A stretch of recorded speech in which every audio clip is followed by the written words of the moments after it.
Var-raculu fi beytihi ra'in ve mas'ulun an ra'iyatihi. Kişi dagı uyunda koyçuman siyaktı, ayalı menen baldarına жооптуу болгон нерсесине жооп берет.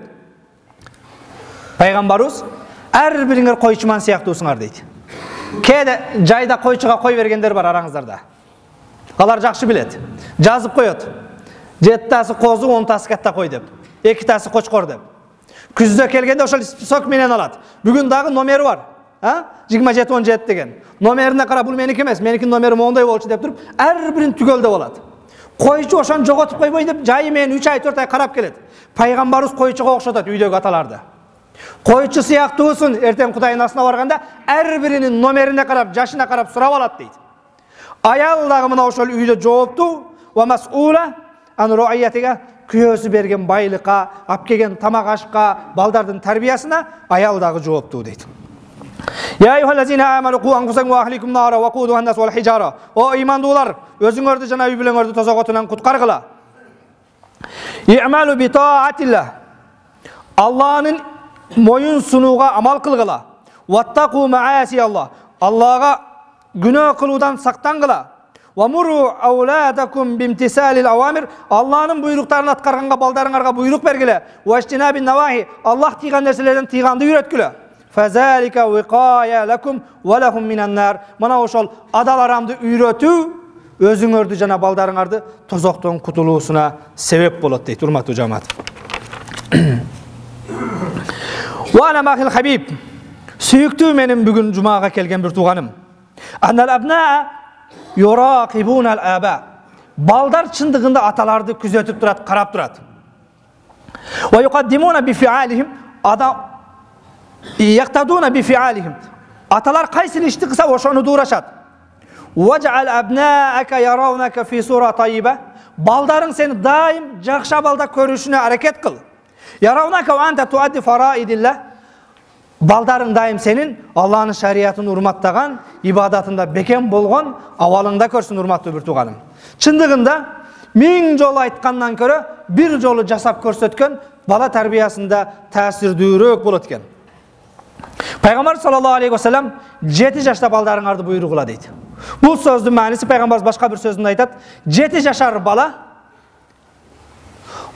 навайчылардын колундагы зубаладагы камырдай дейт. Ийлеп, борсок жасасаң да болот, нан жасасаң да болот, самса жасасаң да болот, кайсыл формага өзгөртөм десең, өзгөрө турган 7 жаш бир ийкемдүүлүк учур дейт. Ошондуктан 7 жашта туура нерсе менен толтурбасаң, жаман нерсе менен толгондон кийин, навайчы нан кылып жаап койгон нанды алып кайра борсок кыла албайсың. Аны кайра тортко кошо албайсың. Ал уже катып калды. Аны навайчы уже печкада пышырып койду. Эгер сен 7 жашта балаң өзгөрө турган учурда каалагандай ыйман тарбиясы менен өзгөртүп пышырып албасаң, 10 жашка келгенде, 15ке келгенде, бүгүн кээде арызданып келген аталардын кулагына күмүш сырга убагында шансты пропускать эткенсиз. Tekке кетиргенсиз. Ошондуктан дагы бүгүн дагы кеч эмес, мына ошол тарбия маселесине аябай этият болсун. Жаш бала үчүн сенин кылганың жакшы, аткарбай койгонуң жаман болуп сезиле берет. Сигарет чегип атасыз, демек жакшы көрүнөт. Ошону дуурап көрөт, аткарып көрөт. Эгер ушул жаман деп кинодон башкадан көргөзүп айта турган болсоңуз, атам кылбайт демек жаман экен дейт. Аталар кайсы нерсени аткарган болсо, бул балдар үчүн күмүр тутулат экен. Аталар кайсы нерседен тыйылса, балдар ошол нерседен тыйылып калат экен. Atalar balдар üçün tayak siyaqtu. Ata tayak bolsa bala anın kölökösü. Eğer tayak tüz bolbosa, kölökö tüz bolboydu. Tayak kıyışık bola turgan bolsa, tayak özü sigaret çekse, tayak özü sögünse, tayak özü aldasa, tayak özü namazga turbasa, anan sigaret çekpe, namaz oku degen sözlerin bardığı tekke ketedi. Ata bul tayak bola turgan bolsa, баланын көлөкөсү, эгер таяк кыйшык болсо, көлөкөсү түз болбойт экен, урматтуу жамаат. Ошондуктан дагы ар бирибиз өзүбүзгө өзгөчө көңүл бурушубуз керек экен. Урматтуу жамаат, жөнөкөй бир мисал бере турган болсом, мектеп 11 жыл. 11 жыл, жылда августта окуу кийимин кылабыз, китебин алып беребиз, тетрадын алып беребиз. Жеткиребиз, кээде шаар жеринде башкада атайын маршруткалар менен жеткиргендер бар, таксилер менен жеткиргендер бар. Жөнөкөй бир аттестат, орто билимдигин тастыктаган кагаз бериш үчүн. Эгер жогорку окуу жайда ала турган болсок 5 жыл каттайт. 30 миңден, 40 миңден, 50 миңден контракт төлөп башка кылып. Эрте менен жетте туруп тамагын берип башкасы кийимин кийинип үтүктөп, балам кечикпе бар. Сен диплом алышың керек деп 5 жыл сабагынан кечиктирбей жөнөткөн аталарды тааныйбыз. Ошолордун катарын өзүбүз да толуктап келатабыз. Бирок намазга келгенде инсаф берсин дейт. А контрагын төлөп койгон, инсаф берсе барып окуйт, инсаф бербесе айдалып кетет да балам деген аталар жок. Кээ бир мал баккандар бар. Будильник коюп, жана ат баккандар, мал баккандар сааты менен суусун берет. Сааты менен жемин берет. Тойго барат, жумага барат, азыр да кээ бир аталар эскертип келди. Мен жумага кеттим, чөбүн салып кой, суусун берип кой деп. Кайра барса салынбай калган болса, балам жаштык кыптыр, инсаф берсе 5-6 жылдан кийин салат дебейт.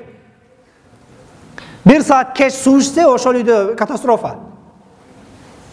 Малынын семиришине, улака жарашына көңүл бургандай бүгүн баласынын түбөлүктүү жанатына көңүл бурган аталар аз.